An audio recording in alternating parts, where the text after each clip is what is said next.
मार्च 2022 में केंद्र सरकार के किस मंत्रालय ने विभिन्न श्रेणियों में स्वदेश दर्शन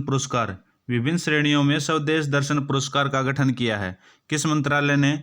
इसका आंसर होगा पर्यटन मंत्रालय ने विभिन्न श्रेणियों में स्वदेश दर्शन पुरस्कार का गठन किया है। ठीक है, चलो पढ़ते हैं इसके बारे में। पर्यटन मंत्रालय ने विभिन्न श्रेणियों में स्वदेश दर्शन पुरस्कारों का गठन किया है। ठीक है, पुरस्कार नियोजित उद्देश्यों की उपलब्धि, अभिनव दृष्टिकोण आदि सहित सर्वोत्तम प्रथाओं को उजागर करेंगे। ठीक है, पर्यटन मंत्रालय ने स्वदेश दर्शन की अपनी प्रमुख योजना के तहत भारत के राज्यों केंद्र शासित प्रदेशों में 76 परियोजनाओं को मंजूरी दी है। कितनी परियोजनाओं को मंजूरी दी है? 76। ठीक है, तो आगे बढ़ते हैं। राष्ट्रीय पर्यटन दिवस हर साल 25 जनवरी को मनाया जाता है। ठीक है, राष्ट्रीय पर्यटन दिवस 2022 का विषय है ग्रामीण और सामुदायिक केंद्रित पर्यटन है। ठीक है, 27 सितंबर 1980 को UNWTO ने पहला विश्व पर्यटन दिवस मनाया था। पहला विश्व पर्यटन दिवस तो मनाया गया 27 सितंबर को, और राष्ट्रीय पर्यटन दिवस हर साल 25 जनवरी को मनाया जाता है। ठीक है, विश्व पर्यटन संगठन के बारे में पढ़ लेते हैं। मुख्यालय है मैड्रिड, स्पेन में। स्थापित हुआ था 1 नवंबर 1975 को इसकी स्थापना हुई थी। प्रमुख महासचिव हैं जुराब पोलोली कस्विली। ठीक है, जनवरी 2022 तक। चलो आगे बढ़ते हैं। अगला क्वेश्चन है 3 मार्च 2022 को किस अंतर्राष्ट्रीय संगठन ने भारत के साथ मेजबान देश समझौते HCA होस्ट कंट्री एग्रीमेंट पर हस्ताक्षर किए हैं? किसके साथ? इसका आंसर होगा अंतर्राष्ट्रीय दूरसंचार संघ के साथ। ठीक है, पढ़ते हैं इसके बारे में। अश्विनी वैष्णव केंद्रीय संचार मंत्री और अंतर्राष्ट्रीय दूरसंचार संघ ITU के महासचिव हाओलिन झाओ ने 3 मार्च 2022 को मेजबान देश समझौते पर हस्ताक्षर किए हैं। ठीक है, नई दिल्ली में ITU के एक क्षेत्रीय कार्यालय और नवाचार केंद्र की स्थापना के लिए इस पर हस्ताक्षर किए गए हैं। इसके लिए किए गए हैं क्षेत्रीय कार्यालय और नवाचार केंद्र की स्थापना के लिए। ठीक है, ITU सूचना और संचार प्रौद्योगिकियों के लिए संयुक्त राष्ट्र की विशेष एजेंसी है। ठीक है, चलो अगले क्वेश्चन की तरफ बढ़ते हैं। अगर आपको वीडियो अच्छी लगे तो लाइक, कमेंट, शेयर और सब्सक्राइब जरूर करें।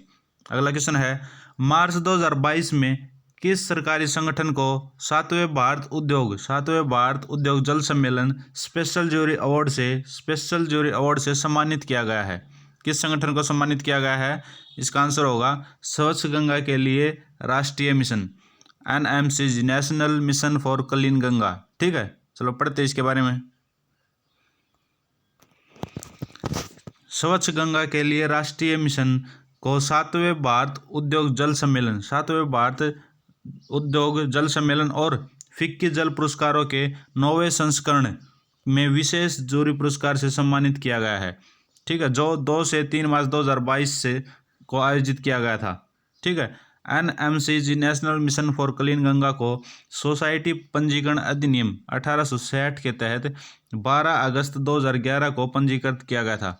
12 अगस्त 2011 को पंजीकृत किया गया था। ठीक है, इसने राष्ट्रीय गंगा नदी बेसिन प्राधिकरण की कार्यान्वयन शाखा के रूप में काम किया है। ठीक है, आगे बढ़ते हैं। राष्ट्रीय गंगा नदी बेसिन प्राधिकरण का गठन पर्यावरण संरक्षण अधिनियम 1986 के प्रावधानों के तहत किया गया है। ठीक है, 1986 के प्रावधानों के तहत किया गया है। श्री राजीव रंजन मिश्रा जी को स्वच्छ गंगा के लिए राष्ट्रीय मिशन के महानिदेशक हैं। ठीक है, अगले क्वेश्चन की तरफ बढ़ते हैं। अगला क्वेश्चन है हिमाचल प्रदेश के मुख्यमंत्री जयराम ठाकुर जी ने घोषणा की है कि राज्य में पुरानी पेंशन योजना को बहाल करने के लिए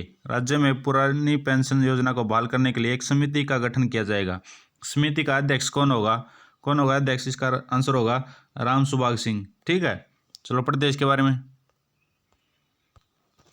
हिमाचल प्रदेश के मुख्यमंत्री जयराम ठाकुर जी ने घोषणा की है कि राज्य में पुरानी पेंशन योजना को बहाल करने के लिए एक समिति का गठन किया जाएगा। ठीक है, इसकी स्थापना मुख्य सचिव राम सुभाग सिंह की अध्यक्षता में की जाएगी। ठीक है, देश में सरकारी कर्मचारियों के लिए पुरानी पेंशन योजना 1 अप्रैल 2004 से बंद कर दी गई थी और नई राष्ट्रीय पेंशन योजना लागू की गई थी, एनपीएस लागू किए गए थे। ठीक है, चलो आगे बढ़ते हैं।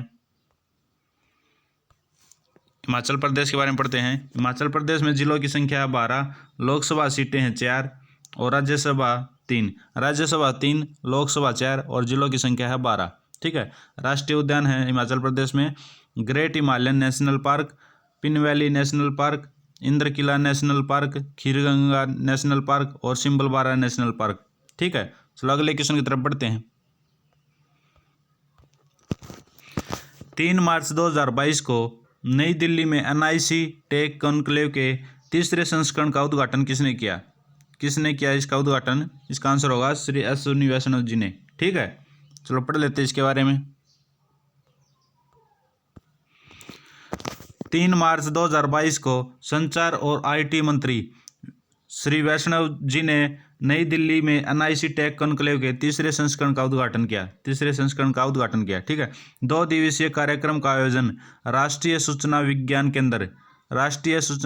केंद्र द्वारा किया जा रहा है। ठीक है, टेक कॉन्क्लेव 2022 का विषय है डिजिटल सरकार के लिए अगली पीढ़ी की नई तकनीकें। ठीक है, एशियाई खेलों के ट्रायल में भाग लेने वाले सबसे कम उम्र के घुड़सवारी एथलीट और एकमात्र नागरिक कौन बन गए हैं? शशांक सिंह कटारिया। ठीक है, चलो पढ़ते हैं इसके बारे में। गुड़गांव हरियाणा के शशांक सिंह कटारिया एशियाई खेलों के ट्रायल में भाग लेने वाले सबसे कम उम्र के घुड़सवारी एथलीट और एकमात्र नागरिक बन गए हैं। ठीक है, उन्होंने 22 से 27 फरवरी 2022 तक आरवीसी मेरिट द्वारा आयोजित national equestrian championship advance dressage में कई योग्यताएं जीती हैं। ठीक है, उन्होंने एडवांस ड्रेसेज में स्वर्ण पदक और एलिमेंट्री ड्रेसेज में कांस्य पदक भी जीता है। अगले क्वेश्चन की तरफ बढ़ते हैं।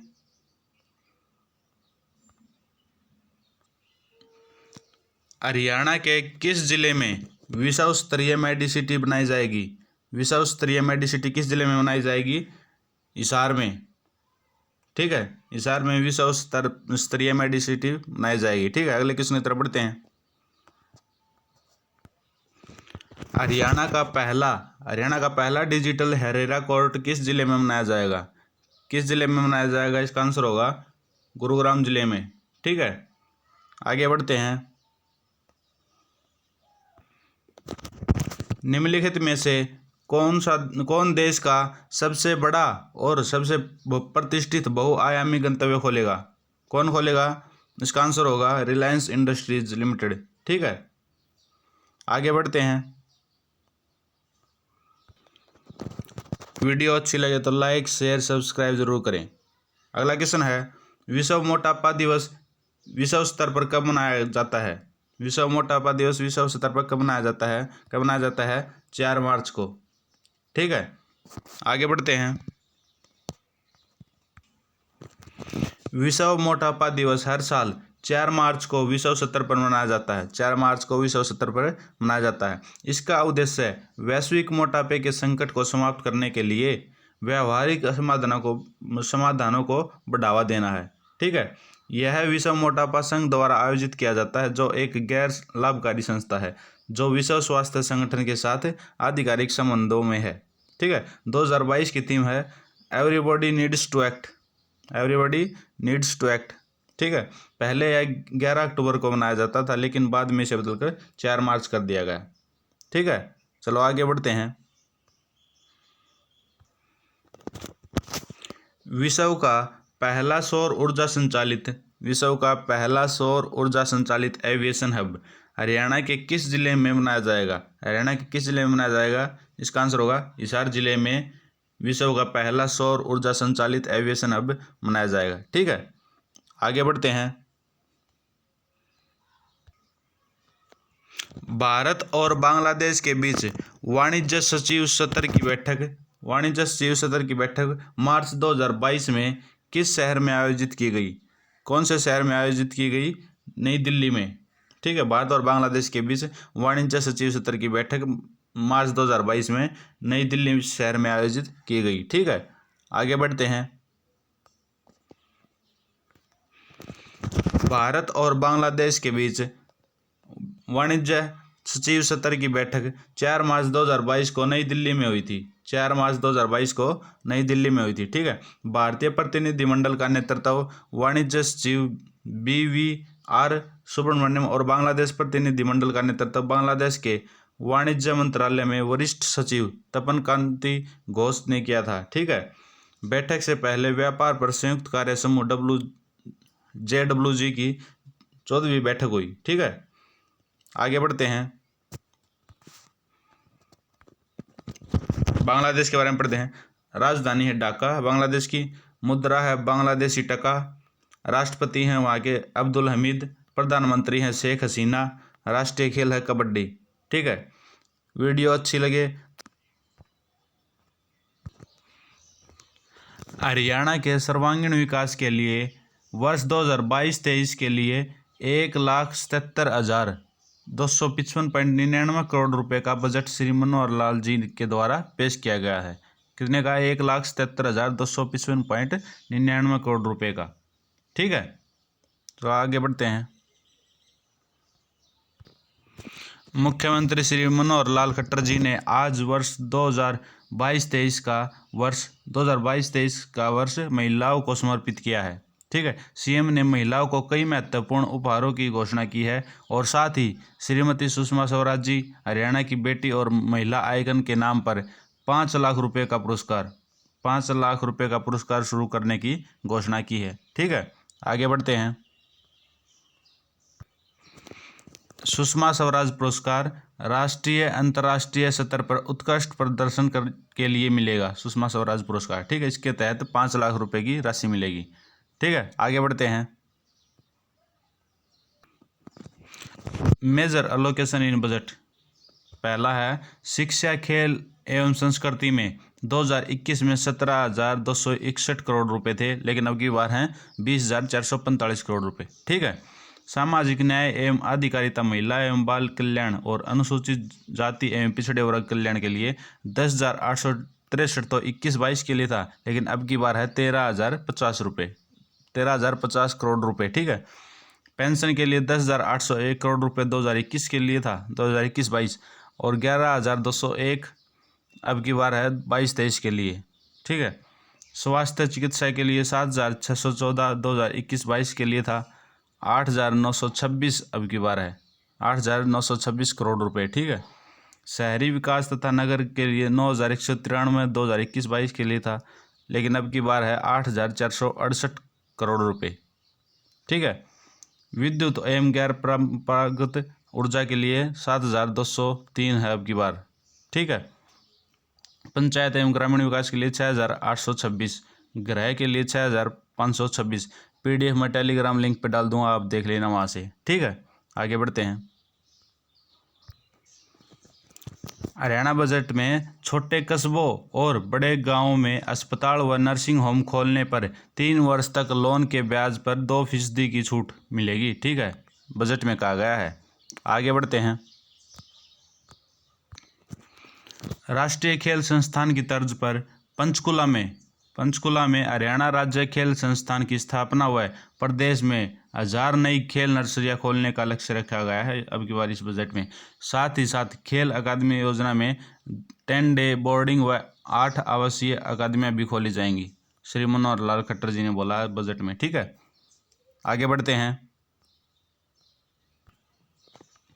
1,80,000 वार्षिक आय वाले परिवारों को आयुष्मान भारत योजना का लाभ मिलेगा। ठीक है, 1,80,000।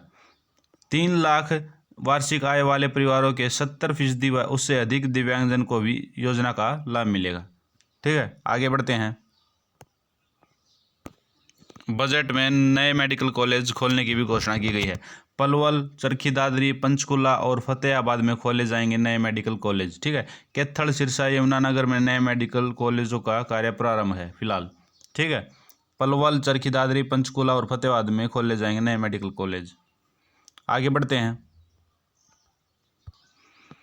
सिंचाई एवं जल संसाधन, गिरते भूजल स्तर की रोकथाम के लिए 5000 रिचार्ज बोरवेल के निर्माण का लक्ष्य रखा गया है। ठीक है। प्रधानमंत्री कृषि सिंचाई योजना के प्रति बूंद अधिक फसल घटक में 1214 करोड़ रुपए की सब्सिडी का प्रावधान किया गया है अब की बार बजट में। ठीक है। आगे बढ़ते हैं।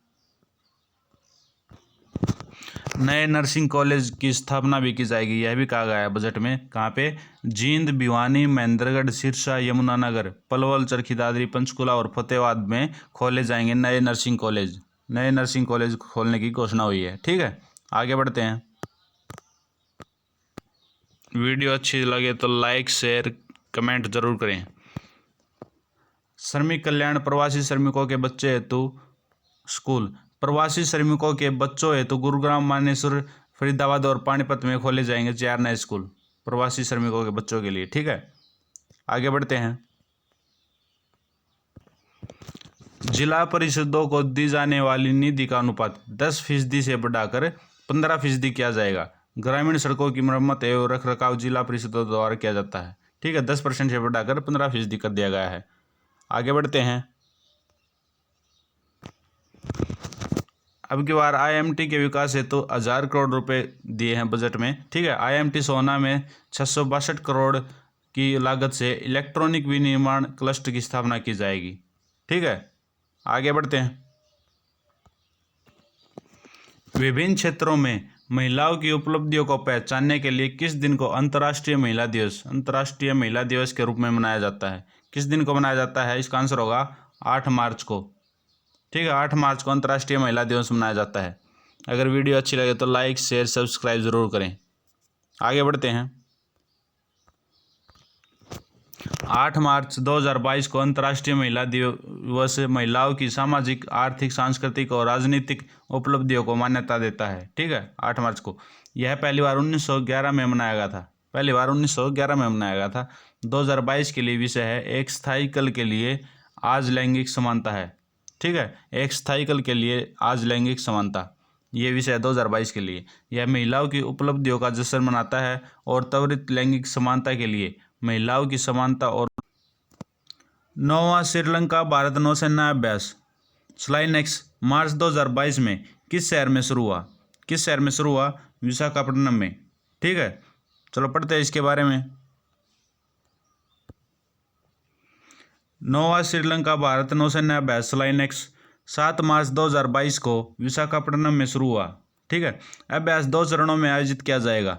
7 और 8 मार्च को विशाखापट्टनम में बंदरगाह चरण, 7 और 8 मार्च को विशाखापट्टनम में बंदरगाह चरण। उसके बाद 9 और 10 मार्च को बंगाल की खाड़ी में समुद्री चरण। ठीक है। श्रीलंकाई नौसेना का प्रतिनिधित्व एक उन्नत गश्ती पोत SLNS शिवराला और भारतीय नौसेना का प्रतिनिधित्व INS किर्च एक निर्देशित मिसाइल कॉर्वेट द्वारा किया जाएगा। ठीक है। आगे बढ़ते हैं। हरियाणा का पहला ऑक्सीजन जोन किस गांव में बनाया जाएगा? तलवंडी राणा गांव में। ठीक है। तलवंडी राणा गांव प्रदेश का पहला ई साक्षर गांव भी बन गया है। ठीक है। तलवंडी राणा गांव प्रदेश का पहला ई साक्षर गांव भी बन गया है और तलवंडी राणा गांव में ऑक्सीजन जोन बनाया जाएगा। ठीक है। आगे बढ़ते हैं। The queen of Indian pop the authorised biography of Usha Uthup पुस्तक के लेखक कौन है? इसका आंसर होगा Vikas Kumar Jha. The queen of Indian pop the authorised biography of Usha Uthup के लेखक विकास कुमार झा हैं। ठीक है। आगे बढ़ते हैं। निम्नलिखित में से किस मंत्रालय ने 7 मार्च 2022 को नई दिल्ली में राष्ट्रीय करियर सेवाओं की एक ई-बुक लॉन्च की है? किस मंत्रालय ने की है? श्रम और रोजगार मंत्रालय ने। ठीक है। आगे बढ़ते हैं। डॉक्टर शशांक गोयल, महानिदेशक रोजगार, श्रम और रोजगार मंत्रालय ने 7 मार्च 2022 को नई दिल्ली में राष्ट्रीय करियर सेवाओं की एक ई पुस्तक का शुभारंभ किया है। ठीक है। श्रम और रोजगार मंत्रालय राष्ट्रीय रोजगार सेवा परियोजना को राष्ट्रीय रोजगार सेवा के परिवर्तन के लिए एक मिशन मोड परियोजना के रूप में लागू कर रहा है। ठीक है। पोर्टल में उपलब्ध सभी सेवाएं निःशुल्क हैं। ठीक है। आगे बढ़ते हैं। वीडियो अच्छी लगे तो लाइक शेयर सब्सक्राइब जरूर करें। अगला क्वेश्चन है 25 अप्रैल 2022 को कौन सी राज्य सरकार शहरी खेती के लिए एक मेगा अभियान शुरू करेगी और एक गोलमेज सम्मेलन आयोजित करेगी? कौन सी सरकार करेगी? इसका आंसर होगा दिल्ली सरकार। ठीक है, चलो पढ़ते हैं इसके बारे में। दिल्ली सरकार शहरी खेती के लिए एक बड़ा अभियान शुरू करेगी और 25 अप्रैल 2022 को एक गोलमेज सम्मेलन आयोजित करेगी। ठीक है, जिसमें भविष्य की कार्रवाई के बारे में चर्चा की जाएगी। ठीक है, बागवानी विभाग अभियान के लिए नोडल विभाग होगा। मेगा अभियान के तहत लोगों को अपने घरों में अक्सर उपयोग की जाने वाली सब्जियां उगाने के लिए प्रोत्साहित किया जाएगा। ठीक है, अगले क्वेश्चन की तरफ बढ़ते हैं। ओमान में आयोजित मास्टर्स विश्व कप प्रतियोगिता में हरियाणा की रेणु काद्यान ने प्राप्त किया स्वर्ण पदक। ठीक है, स्वर्ण पदक जीता है रेणु काद्यान ने। चलो आगे बढ़ते हैं। निम्नलिखित में से किसने 8 मार्च 2022 को 29 व्यक्तियों को वर्ष 2020-21 के लिए नारी शक्ति पुरस्कार प्रदान किए हैं? किसने किए हैं? राष्ट्रपति रामनाथ कोविंद जी ने। ठीक है, चलो पढ़ते हैं इसके बारे में। वर्ष 2020 और 21 के लिए नारी शक्ति पुरस्कार 8 मार्च 2022 को नई दिल्ली में राष्ट्रपति रामनाथ कोविंद जी द्वारा प्रदान किए गए। ठीक है, महिलाओं के सशक्तिकरण की दिशा में विशिष्ट सेवाएं प्रदान करने में उनके असाधारण कार्य के लिए दिए गए हैं। ठीक है, आगे बढ़ते हैं। सरकार ने निम्नलिखित में से किस पहल के तहत डोनेट ए पेंशन कार्यक्रम शुरू किया है? किस पहल के तहत डोनेट ए पेंशन कार्यक्रम शुरू किया है? इसका आंसर होगा प्रधानमंत्री श्रम योगी मानधन योजना के तहत। ठीक है, चलो पढ़ते हैं इसके बारे में। सरकार ने दान ए पेंशन कार्यक्रम शुरू किया है। यह प्रधानमंत्री श्रम योगी मानधन पेंशन योजना के तहत एक पहल है। ठीक है, उमंग ऐप पर ई श्रम को भी लॉन्च किया गया है। चलो अगले क्वेश्चन की तरफ बढ़ते हैं। वीडियो अच्छी लगे तो लाइक शेयर सब्सक्राइब जरूर करें। हरियाणा का तीसरा पंजीरी प्लांट कहाँ स्थापित किया जाएगा? कहाँ स्थापित किया जाएगा तीसरा प्लांट? कैथल के कलायत गांव में। ठीक है, पहला पंजीरी प्लांट गुड़गांव में, दूसरा घरौंडा में स्थापित किया गया है। पहला पंजीरी प्लांट गुड़गांव में, दूसरा घरौंडा। हाल ही में चर्चा में आया जहाज कोठी संग्रहालय। जहाज कोठी संग्रहालय हरियाणा के किस जिले में स्थित है? किस जिले में स्थित है ये? हिसार में। हरियाणा के हिसार जिले में जहाज कोठी संग्रहालय स्थित है। ठीक है, अगले क्वेश्चन की तरफ बढ़ते हैं। हरियाणा के किस छात्र ने 15वें विश्वविद्यालय डिबेट प्रतियोगिता युवा 2022 में राष्ट्र स्तर पर प्रथम स्थान हासिल किया है? किसने किया है? किस छात्र ने किया है? इसका आंसर होगा अंकुश चौधरी ने। ठीक है, अगले क्वेश्चन की तरफ बढ़ते हैं। अगला क्वेश्चन है on board my years in BCCI. On board my years in BCCI नामक पुस्तक के लेखक कौन है? कौन है इस पुस्तक के लेखक? रत्नाकर शेट्टी। ठीक है, चलो पढ़ते हैं इसके बारे में। एक प्रशासक के रूप में रत्नाकर शेट्टी के अनुभवों का एक आत्मकथात्मक लेख on board my years in BCCI, ठीक है, नामक एक पुस्तक मार्च 2022 में जारी की गई थी। ठीक है, रत्नाकर शेट्टी मुंबई क्रिकेट एसोसिएशन की सेवा करने के बाद बीसीसीआई के पहले मुख्य प्रशासनिक अधिकारी बने। ठीक है, पुस्तक का विमोचन एमसीए, बीसीसीआई और अंतर्राष्ट्रीय क्रिकेट परिषद के पूर्व अध्यक्ष शरद पवार जी ने किया। ठीक है, आगे बढ़ते हैं। मार्च 2022 में घरेलू क्रिकेट के सभी प्रारूपों से संन्यास की घोषणा किसने की है? मार्च 2022 में घरेलू क्रिकेट के सभी प्रारूपों से संन्यास की घोषणा किसने की है? किसने की है? इसका आंसर होगा श्री संत ने। ठीक है, श्री संत ने घरेलू क्रिकेट के सभी प्रारूपों से संन्यास ले लिया है। ठीक है, पढ़ते हैं इसके बारे में। एस श्री संत ने मार्च 2022 में घरेलू क्रिकेट के सभी प्रारूपों से संन्यास की घोषणा की है। ठीक है, उन्होंने भारत के लिए 27 टेस्ट 53 ओडीआई खेले हैं, जिसमें 27 टेस्ट में 87 विकेट और 53 ओडीआई में 75 विकेट लिए हैं। ठीक है, उन्होंने 10 T20 अंतर्राष्ट्रीय मैचों में 7 विकेट भी लिए हैं। ठीक है, बीसीसीआई ने अगस्त 2013 में स्पॉट फिक्सिंग कांड के बाद अजीत चंदीला और अंकित चौहान के साथ एस श्रीसंत पर प्रतिबंध लगा दिया था। ठीक है, आगे बढ़ते हैं। अगला क्वेश्चन है, गृह मंत्री अमित शाह ने मार्च 2022 में नई दिल्ली में राष्ट्रीय अपराध रिकॉर्ड ब्यूरो एनसीआरबी के समारोह को संबोधित किया। ठीक है, एनसीआरबी किस वर्ष अस्तित्व में आया था?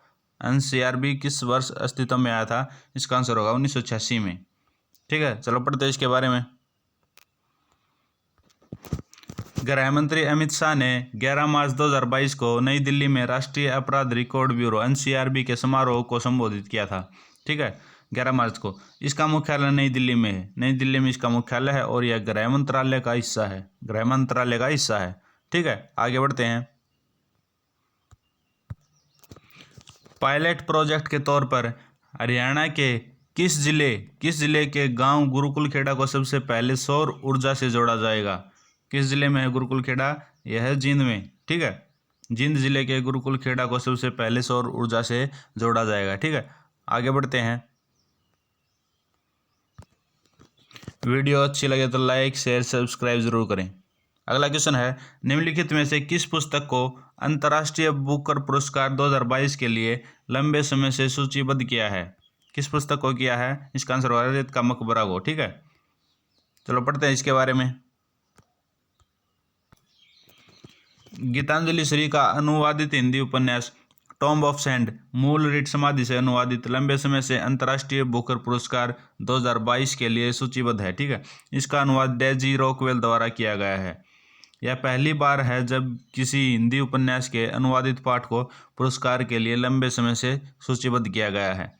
ठीक है, इसी तरह डेली करंट अफेयर पढ़ने के लिए हमारे चैनल को लाइक शेयर सब्सक्राइब जरूर करें। चलो आगे बढ़ते हैं।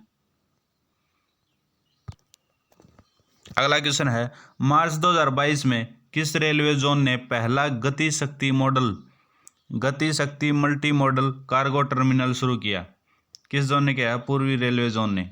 ठीक है, चलो पढ़ते हैं इसके बारे में। पूर्वी रेलवे के आसनसोल डिवीजन ने झारखंड के थापरनगर में मैथन पावर लिमिटेड की निजी साइडिंग को सफलतापूर्वक चालू कर दिया है। ठीक है, दिसंबर 2021 में जीसीटी नीति के प्रकाशन के बाद से भारतीय रेलवे में चालू होने वाला यह पहला गति शक्ति मल्टी मॉडल कार्गो टर्मिनल है। ठीक है, मैथन पावर प्रोजेक्ट की शुरुआत 2009 में हुई थी और बिजली उत्पादन वर्ष 2011 में शुरू हुआ था। ठीक है, आज के लिए इतना ही। धन्यवाद। अगर वीडियो अच्छी लगे तो लाइक शेयर सब्सक्राइब जरूर करें। और इस केंद्रीय राज्य मंत्री कैलाश चौधरी ने मार्च 2022 में किस राज्य या केंद्र शासित प्रदेश में पूसा कृषि विज्ञान मेला 2022 का उद्घाटन किया है? किस राज्य में किया है? इसका आंसर होगा दिल्ली में। ठीक है, चलो पढ़ते हैं इसके बारे में। केंद्रीय राज्य मंत्री कैलाश चौधरी ने 9 मार्च 2022 को नई दिल्ली में पूसा कृषि विज्ञान मेला 2022 का उद्घाटन किया। ठीक है, 3 दिवसीय कृषि मेले का आयोजन भारतीय कृषि अनुसंधान परिषद और भारतीय कृषि अनुसंधान संस्थान द्वारा किया जा रहा है। ठीक है, मेले का मुख्य विषय है तकनीकी ज्ञान के साथ आत्मनिर्भर किसान। ठीक है, मेला IARI की नवीन तकनीकों का प्रदर्शन करेगा। ठीक है, अगले क्वेश्चन की तरफ बढ़ते हैं। भारत और कौन सा देश 10 से 13 मार्च 2022 तक व्यापार और निवेश पर मंत्री स्तरीय वार्ता आयोजित करने जा रहा है? कौन से देश के साथ मंत्री स्तरीय वार्ता आयोजित करने जा रहा है? इसका आंसर होगा कनाडा के साथ। ठीक है, भारत और कनाडा। चलो पढ़ते हैं इसके बारे में। मैरी एनजी अंतर्राष्ट्रीय व्यापार, निर्यात संवर्धन, लघु व्यवसाय और आर्थिक विकास मंत्री कनाडा सरकार 10 से 13 मार्च 2022 तक नई दिल्ली का दौरा करेंगी। ठीक है, वह व्यापार और निवेश पर 5वीं भारत कनाडा मंत्री स्तरीय वार्ता आयोजित करेंगी। 5वीं। ठीक है, बैठक की सह अध्यक्षता कपड़ा मंत्री, वाणिज्य और उद्योग मंत्री पीयूष गोयल जी करेंगे। ठीक है, अगले क्वेश्चन की तरफ बढ़ते हैं। निम्नलिखित में से कौन सा संगठन नई दिल्ली में 10 से 15 मार्च से साहित्योत्सव कार्यक्रम आयोजित कर रहा है? कौन सा संगठन कर रहा है? इसका आंसर होगा साहित्य अकादमी। ठीक है, चलो पढ़ते हैं इसके बारे में। साहित्य अकादमी के पत्रों का उत्सव। साहित्य उत्सव 10 से 15 मार्च 2022 से नई दिल्ली में आयोजित किया जाएगा। 11 मार्च 2022 को 24 विजेताओं को साहित्य अकादमी पुरस्कार प्रदान किए जाएंगे। ठीक है। भारतीय स्वतंत्रता आंदोलन पर साहित्य का प्रभाव पर 3 दिवसीय राष्ट्रीय संगोष्ठी 13 से 15 मार्च 2022 तक आयोजित की जाएगी। ठीक है। अकादमी की पुस्तक प्रदर्शनी त्योहार के सभी दिन आयोजित की जाएगी। ठीक है। अगले क्वेश्चन की तरफ बढ़ते हैं। अगला क्वेश्चन है, मार्च 2022 में किस देश के वैज्ञानिकों ने ऊर्जा कुशल हाइड्रोजन उत्पादन के लिए एक इलेक्ट्रो कैटलिस्ट सिस्टम विकसित किया है? कौन से देश ने किया है? इसका आंसर होगा भारत ने। ठीक है, चलो पढ़ते हैं इसके बारे में। भारतीय वैज्ञानिकों ने यूरिया के इलेक्ट्रोलिसिस की मदद से ऊर्जा कुशल हाइड्रोजन उत्पादन के लिए एक विद्युत उत्प्रेरक प्रणाली तैयार की है। यह कम लागत वाले हाइड्रोजन उत्पादन के साथ यूरिया आधारित अपशिष्ट उपचार की दिशा में सहायक है। ठीक है। Centre for nano and soft matter sciences के वैज्ञानिकों ने यूरिया के इलेक्ट्रो ऑक्सीडेशन से हाइड्रोजन के उत्पादन के लिए निकल ऑक्साइड आधारित प्रणाली विकसित की है। ठीक है। अगले क्वेश्चन की तरफ बढ़ते हैं। वीडियो अच्छी लगे तो लाइक शेयर सब्सक्राइब जरूर करें।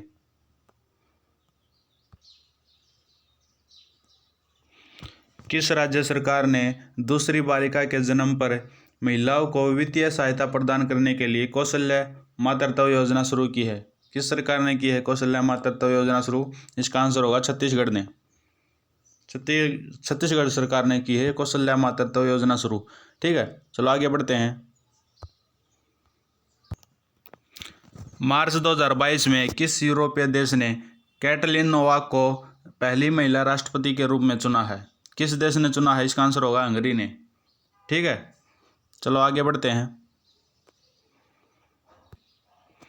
हंगेरियन संसद ने पहली महिला राष्ट्रपति के रूप में कैटलिन नोवाक को चुना है। ठीक है। वह एक मंत्री के रूप में सरकार की पूर्व सदस्य है जिनके पास पारिवारिक मामलों का कोई विभाग नहीं है। ठीक है, चलो आगे बढ़ते हैं। हंगरी ने बिटकॉइन के संस्थापक सातोशी नाकामोतो की प्रतिमा का अनावरण किया है। ठीक है। हंगरी की राजधानी बुडापेस्ट में भव्य कांस्य प्रतिमा का अनावरण किया गया है। ठीक है, हंगरी के बारे में पढ़ते हैं। हंगरी की राजधानी है बुडापेस्ट, मुद्रा है हंगेरियन फॉरिंट। ठीक है, चलो आगे बढ़ते हैं। मार्च 2000